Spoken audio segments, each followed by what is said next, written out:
প্রিয় শিক্ষার্থী বন্ধুরা, এইচএসসি উচ্চতর গণিত প্রথম পত্র প্রথম অধ্যায় চ্যাপ্টার নির্ণায়ক আজকে 33 নম্বর পর্বের বিকল্প সমাধান আমি তোমাদের দেখাবো। তোমরা বোর্ডের দিকে খেয়াল করো। প্রমাণ করো যে এই নির্ণায়কের মান সমান 4a square b square c square. বাম পক্ষ আমি মূল অঙ্ক লিখলাম। প্রথম সারিতে কমন নাই, দ্বিতীয় সারিতে কমন নাই, তৃতীয় সারিতে কমন নাই, প্রথম কলামে কমন নাই, দ্বিতীয় কলামে কমন নাই, তৃতীয় কলামে কমন নাই। 1 নম্বর সারিকে এ দ্বারা গুণ করলাম, 2 নম্বর সারিকে বি দ্বারা গুণ করলাম, 3 নম্বর সারিকে সি দ্বারা গুণ করলাম। নির্ণায়কের বাইরে যথাক্রমে 1/a into 1/b into 1/c দ্বারা ভাগ করলাম ইকুয়াল টু 1/abc। দেখতে পাচ্ছি এই ভক্তি আর এই ভক্তি যোগ করে যদি এখানে বিয়োগ করি তাহলে অন্তত এই জায়গায় অর্থাৎ এখানে একটা শূন্য পাওয়া যায়। 1 নম্বর সারি থেকে 2 নম্বর সারি এবং 3 নম্বর সারি বিয়োগ করলাম। r1 প্রাইম সমান r1 minus r2 minus r3 equal to 1/abc। প্রথম সারি থেকে মাইনাস 2bc কমন নিলাম। প্রথম সারিতে 0, এখান থেকে মাইনাস 2bc চলে গেলে c থাকে, এখান থেকে মাইনাস 2bc চলে গেলে b থাকে। তাহলে এই bc আর এই bc কাটা গেল ইকুয়াল টু -2/a। প্রথম কলামে a কমন আছে, a কমন নিয়ে নিলাম।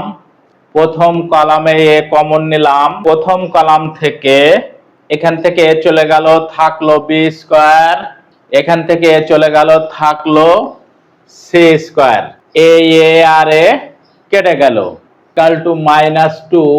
এখানে আমি b কমন নিয়ে রাখলাম, এখানে আমি c কমন নিয়ে নিলাম।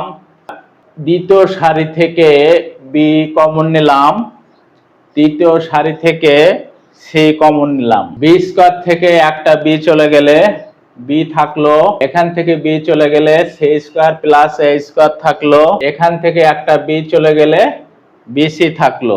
3 নম্বর সারিতে c স্কয়ার থেকে একটা c চলে গেলে c থাকলো, bc স্কয়ার থেকে একটা c চলে গেলে bc থাকলো, এখান থেকে একটা c চলে গেলে a square plus b square থাকলো ইকুয়াল টু 2bc।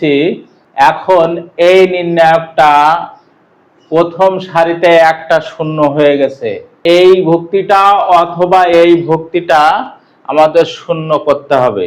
এখন এখানে এসে যদি আমাদের ব্রেনে কোনো কাজ না করে যে কোন কলাম বা কোন সারি যোগ বিয়োগ করলে এই ভুক্তি আর এই ভুক্তি শূন্য হবে, যদি এটা আমরা না করতে পারি তাহলে যেহেতু প্রথম সারিতে একটি শূন্য আছে অথবা প্রথম কলামে একটি শূন্য আছে, তো আমি প্রথম সারি বরাবর বা প্রথম কলাম বরাবর যে কোনো ভাবে বিস্তার করতে পারি। তো আমি প্রথম সারি বরাবর বিস্তার করে দিলাম ইকুয়াল টু -2bc। এই পদের জন্য সূত্রে একটি মাইনাস বসিয়ে দিলাম, c লিখলাম।